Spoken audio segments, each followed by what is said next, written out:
So my child came home and told me that, he'd been doing math and was newly engaged, and the teacher said to him, I think I liked you better when you didn't like math in front of the classroom.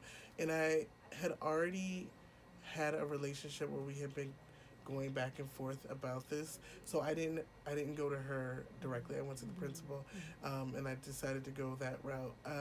When we eventually sat down to talk about it,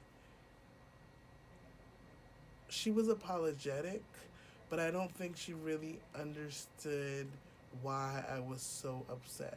To her, it was a joke, and for her, it was just one moment in the school day where she had done all these other great things. And I'm sure she had done other great things, and I told her that I appreciated it, but that boys like mine were in crisis, especially when it comes to science and math education, and that these moments that we have with teachers, we all remember. I think anybody watching this, we can all remember back. Teachers were great and made us feel loved, and we all remember those one quips, those things that undermine us or hurt, or to this day we're struggling to overcome the negative talk that was given to us.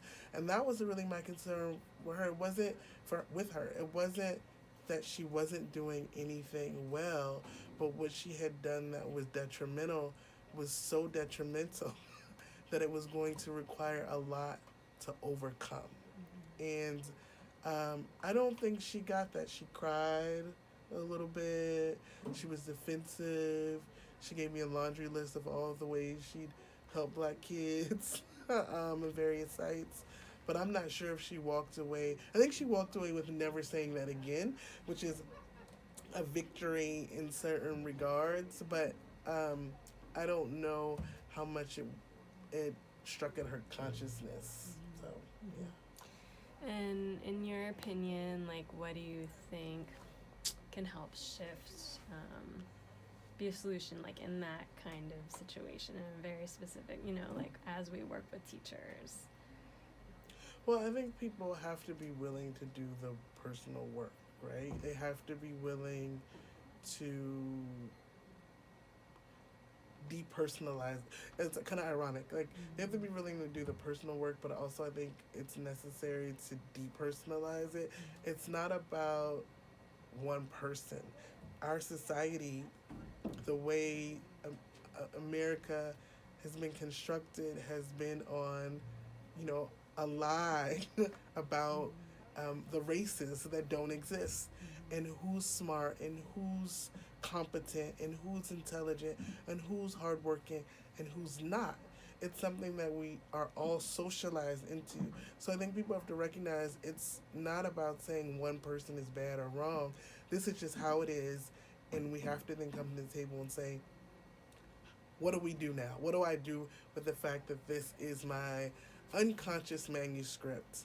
And once you acknowledge that that's the unconscious manuscript, I think it's then looking for tools that interrupt that, such as a framework like cultural humility, where you start from the position that all cultures are valuable, that my culture, I recognize that my culture isn't better than anyone else's, and where people begin to look for the good and begin to seek value. And I think learning the history of Oakland, learning the history of the communities that are here, understanding how individuals and individual communities and individual sites, how they've come to be.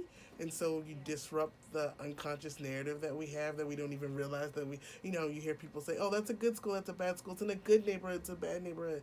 What's a good neighborhood, what's a bad neighborhood? What do you think makes this neighborhood bad? Oh, that's what you think makes the neighborhood bad? Well, how did that neighborhood end up looking like that? West Oakland didn't always look like it looked now. Well, what happened when the highway was built? Well, why was the highway built? Who constructed the highway? Who was there before the highway? What happened to the Pullman porters that were there? It's like once you start, I would hope that once people start to understand systematically how we've come to be where we are, that will help them to challenge maybe the ideas that they have that they don't even realize they have.